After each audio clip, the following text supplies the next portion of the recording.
I love a mystery.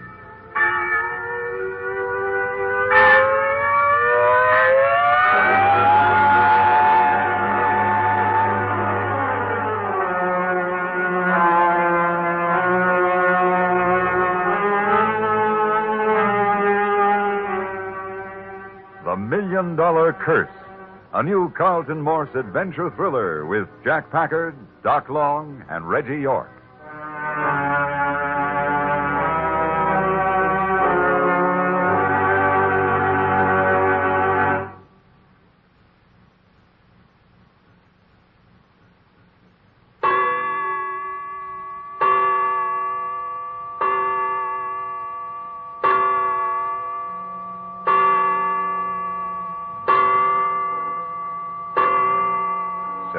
In the evening in a backstreet hotel somewhere in San Diego. A few minutes ago, Jack Packard and Doc Long, hearing a girl crying in the next room, investigated and found her lying on her bed, head buried in her arms. She wasn't upset by their unexpected appearance, but warned them away from her. She babbled that she was possessed of the Richards curse and that she brought death and disaster to any and all who would help her. Jack and Doc finally have calmed her to some degree of coherence. No use. This is the end. You mean you came to this hotel with the intent of taking your own life? Yes. But you're young and beautiful. And evil. Hey, what kind of talk is that? There's no other answer. Everywhere I go, I spread death and destruction. You haven't told us your name yet. Sonny Richards. Sonia, but they call me Sonny. Yeah, I like that. Sonny. You wipe them tears away and Sonny fits you like paper on the wall. You don't know what you're talking about. You're beautifully dressed. That bracelet on your wrist must have cost a lot of money. Everything about you says money. What about your family? There is no family. Just me. I see. Then you're wealthy in your own right. Money. What good is it? What good when... When what? When everything I touch turns to dust and ashes under my fingers. Could we have an explanation of that? Why should you? Who are you? What are you doing in my room? Oh, well, I'm Jack Packard. This is Doc Long. I still don't know who you are or what you're doing here. Look, sugar, there's three of us. Reggie's out just at the moment. 3 men eager and willing, looking for trouble. So if you got problems... You mean your confidence men? Well, not exactly. We just like excitement. When we find something that interests us, we go after it. And hearing me crying in my room interested you? Oh, honey, if there's one thing we can't stomach, it's hearing a girl cry. You can't help me. Nothing will help but to put an end to my miserable life. Hey, you stop it talking like that. It's true. Would you mind letting us decide that? Letting you decide? Yes. Tell us what's wrong, and let us decide whether or not we can help you. But it's hopeless. Tell us. If we think it's hopeless, we'll walk out of here and let you go ahead with what you intended to do. You mean that? I promise. Now then, what is it? It's the Richards curse. Now, you said that before. What do you mean? Every other generation, it falls on some member of the family. 4 generations ago, it was my great-aunt 4 times removed. 2 generations ago, it was my grandmother. It always falls on one of the women. This generation, it's me. Well, what is this Richards curse? The great-aunt caused the death of her husband, and then she caused the death of her 4 children. You mean she murdered him? Oh, no. She loved them dearly. It was accidental. She was cleaning her husband's gun. It went off and killed him. The children were burned to death in their home. She locked them in while she was away from the house. They were so little. When she came back, the house was burned down. Oh, but accidents... It's the curse. It's been in the family for generations. What about your grandmother? Grandmother, she was kind and gentle. She wore a little knitted shawl around her shoulders, and she spent all her spare time reading her Bible. But she was cursed. When she was a girl, the first man she loved was thrown from a horse and killed. But that wasn't her fault. Oh, wait. The next man who loved her fell off a cliff to his death. Was she there at the time? No. Well, then, don't you see how silly that... And then she married my grandfather. And after my father and my uncle were born, He was drowned. And then when my uncle was 15, she shut him up in a closet to punish him, and he was suffocated. Hey. It's always been that way. One of the women in every other generation. And now, what about you? I'm worse than any of them. You are? For sure? Yes, I am. I killed my own father and mother. Hey, My own father and mother.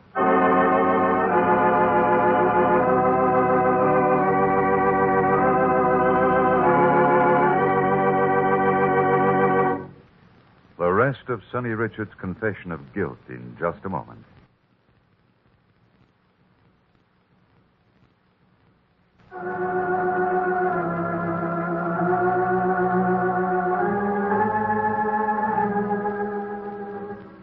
And as Sonny Richards was saying to Jack and Doc, Yes, I am.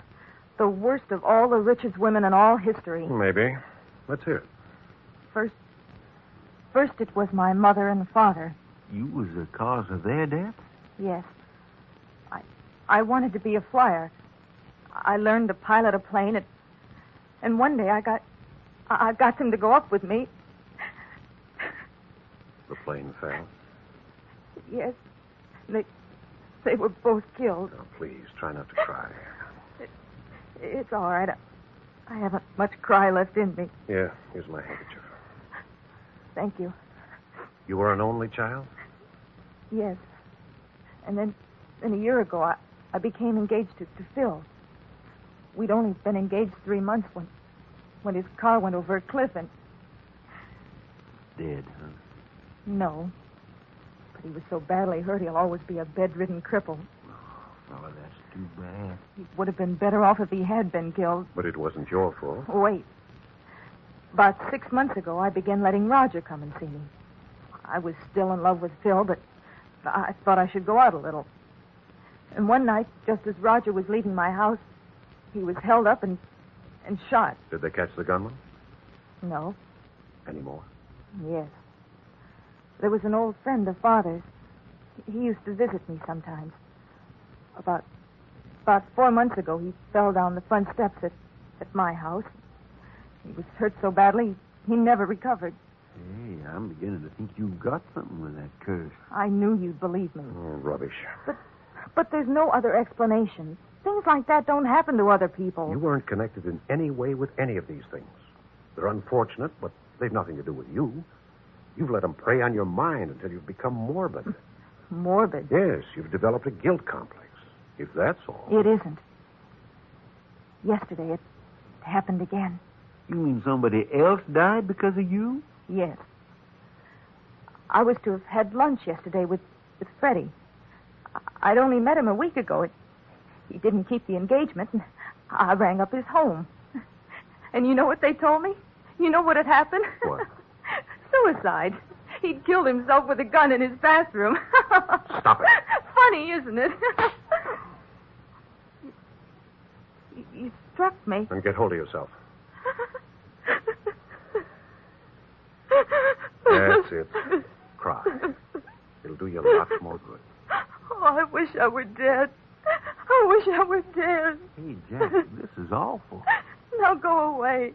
Go away and let me do what I've got to do. We're not going anywhere. But you promised. I said we'd go if there wasn't anything we could do. But you can't. We'd like to try. Oh, you fools, get out of here. Don't you understand it'll happen to you, too? If we're willing to take the risk, what's it to you? But I don't want any more blood on my hands. I can't stand it. Don't you understand? I can't stand it. You can stand it for 2 weeks, can't you? 2 weeks? You say the Richards curse is on you. All right. Give us 2 weeks to lay that curse. You can't cure a curse. I'll bet money we can. But your lives are in danger. We'll take that chance. But you mustn't. I'm nothing to you. Hey, wait a minute, Sugar. Of course you're something to us. I am? Darn right you are. This here world needs all the pretty little old female girls it can get. I don't understand. That means you're beautiful. That it's always an unforgivable crime to destroy beauty. Is that what you meant? Yeah, I didn't say it was pretty, but that's the idea. Well, put it this way. From the beginning of time, men have fought and died for beauty. It's one of the few things in the world worth fighting for. You're a beauty. You're worth saving. We think you're enough worth saving to fight for you. It's our right. You can't stop us. No one ever said anything like that to me before. Then you agree? Yes. Under no circumstances, no matter what happens, you won't try to harm yourself for 2 weeks. Yes. I promise. Good. Now get up and go in the bathroom and wash the tears off your face. I know I shouldn't hope, but I do. Go on. Make yourself more beautiful than you are. Thank you. Thank you.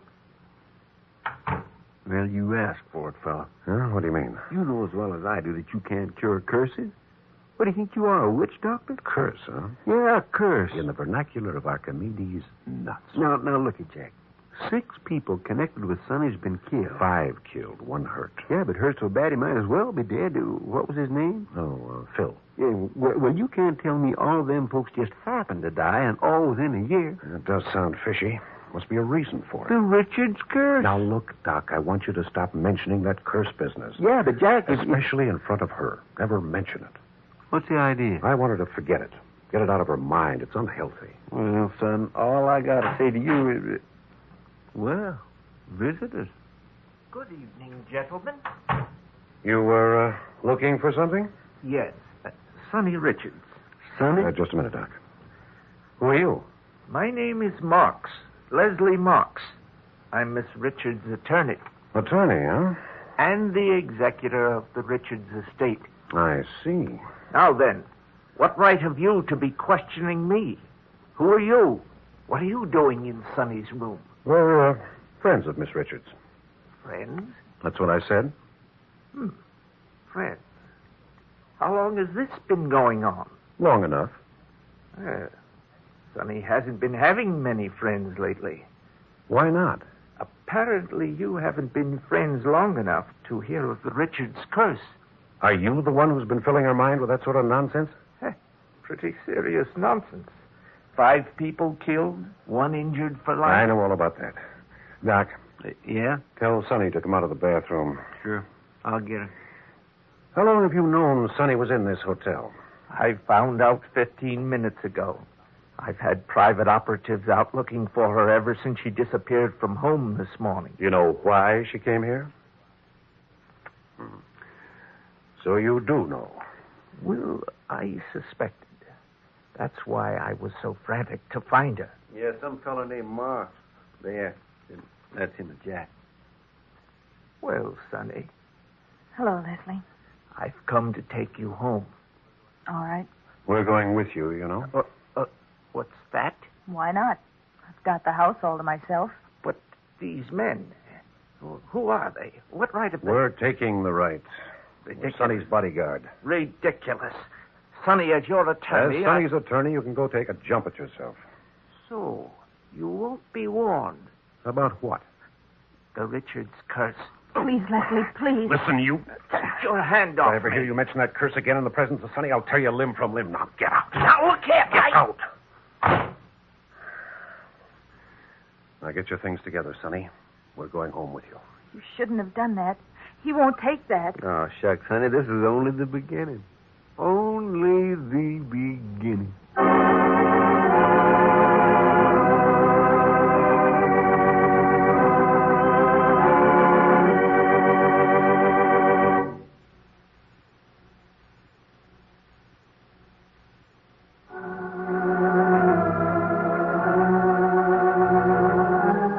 The further developments of the $1 Million Curse will come to you tomorrow at the same hour.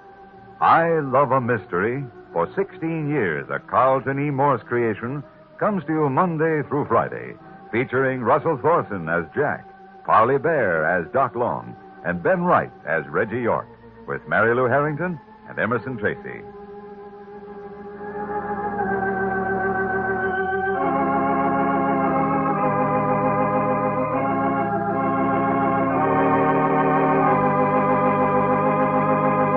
This is the CBS Radio Network.